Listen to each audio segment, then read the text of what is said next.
Okay, so what are my thoughts on Zero McGurker's The Legend of Zerza?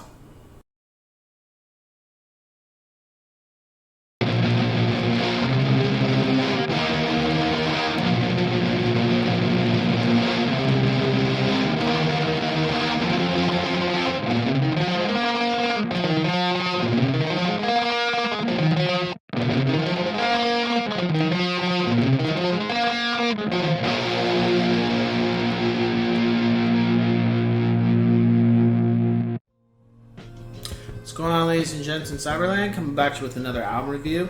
And this is one of the requests that I got, that a gentleman wanted me to review this album. So shout out to You Know Who You Are, and I'm putting this out for you. So let's get to it.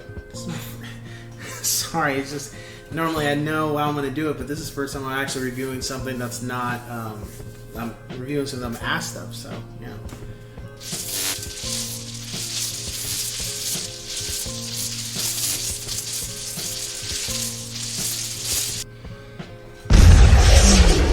Zero McGurker's The Legend of Zerza.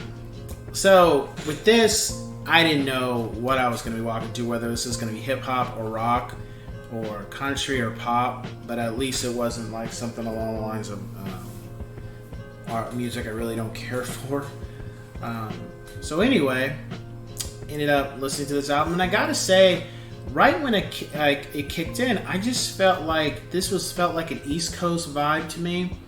On top of that, the artist came off like the music was kind of modern, but at times the music kind of felt like this would go with the 90s for me, and I don't know if that was the intention. It just gave this whole vibe of this person is, I don't know if they've never said it, but they came up like they're a Wu-Tang fan. I felt like this was like a Wu-Tang, had a lot of the Wu-Tang elements from the first album and what Zerza did, and Meth and Ghost and ODB, like all when the first 5 individual albums were first released. It just gave me those vibes, and it's not a bad thing. I very much enjoyed the album.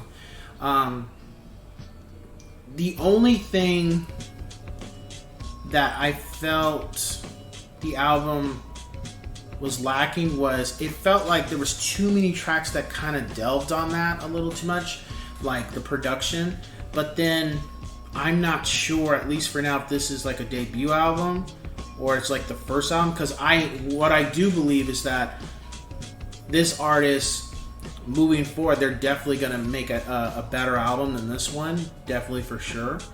I also felt like the lyrics were fine, no problem with the lyrics. I also liked the fact that some of the songs had a lot more of a soulful situation to it, not necessarily like hiring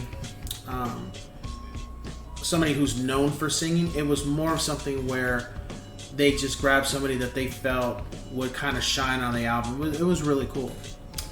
But for production, I think just starting out, it's kind of like, I think it's going to be one of those things where listen to feedback to some extent, but the artist already has a bunch of stuff cooked up and ready to get, as soon as he's able to mesh everything together, the next album's going to be even better than this one. But at least for this album, I give it an 8 out of 10 yes sirs. Nothing I didn't like. I just felt the production was just a little too generic for me, where I was kind of like, the songs were all, of course they're different songs, but some of them felt too similar in the music attribute, which maybe that's what he was going for, which is fine. It was just something I was kind of like, this is cool, but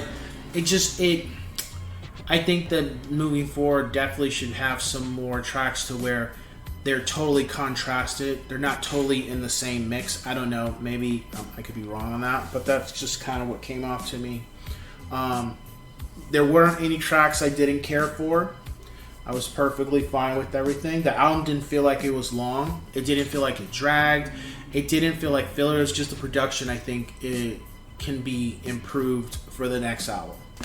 As far as my top 5 tracks, at first I was gonna go with spin/flow, but then as I kept listening, I'm like, nah, Wasted Talent really got my attention, and that was the other thing. The album felt like a couple of the tracks were speaking to me personally, not because of I have a situation, but I could definitely relate to what was some of the songs and what was being said, especially with Tales of Newark and Wasted Talent, and I think that's why I put them at the top too. So Wasted Talent, Tales of Newark, Sword of Pain, The Water Technique, and spin/flow. I would say, if you're a fan of hip hop and you want something that doesn't come off mainstream, because this album didn't, and if you're a fan of Wu-Tang when they first started, and again, I'm not dissing the later stuff, I'm just saying it gave me the vibes of Into the 36 Chambers and also GZA's Liquid Swords. That came to mind when I was listening to the album. I would say check it out. Have an open mind. I can't say if you're gonna be disappointed or you're gonna be like, I just think that for the first time for me listening to an artist like this, I just say you'd be surprised what this person can come up with, because it, for the most part, was pretty good. Just next time around, I think the production probably there's just room for improvement with that. Lyricism, again, no issues.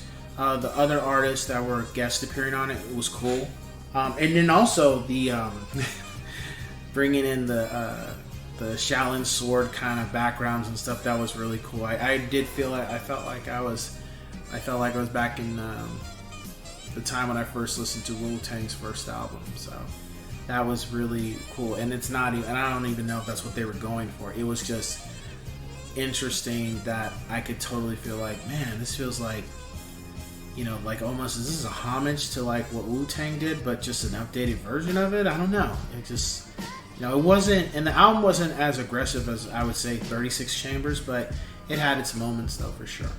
So with that being said, let's cue the music, and I will catch you guys on the next one. So.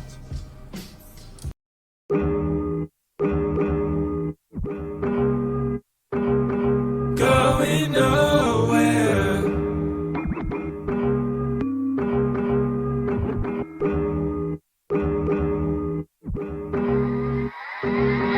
Going nowhere.